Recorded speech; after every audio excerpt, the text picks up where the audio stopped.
Hi and welcome to HappyKittyCrafts! If you have way too many party plates and cups lying around, here are 2 ways to use them for the kids' parties other than just to eat food off of them. Now, you don't have to circle or trace the bottom of the cup on the plate, but it helps to keep you centered and show you or the kids who are crafting with you where to glue the cup exactly and where to aim, so that we ensure that they look better and they look more centered. Please make sure to use non-toxic materials like non-toxic glue, non-toxic graphite pencils to mark the circles, and if these are going to have food in them, which they will, please make sure to leave the glue to dry for 1 to 4 hours before putting food in there, and keep the food simple.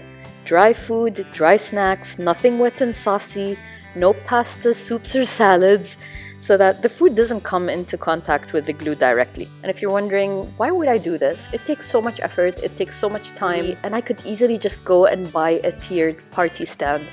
Well, you can go and buy a party stand or a tiered food stand. But here's the thing, this is a good last-minute solution if you don't have any tiered food stands.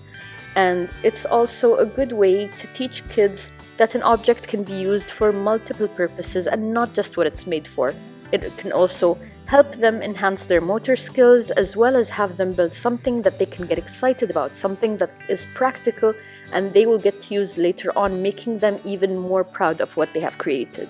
And since it's not a very difficult activity or craft to do, you can also use this as an excuse to keep kids occupied if you need more time preparing other things during or before the party. The second thing that you can make is a child's own personal paint palette and water station. No cups are easily going to tip over because they are attached to the plate.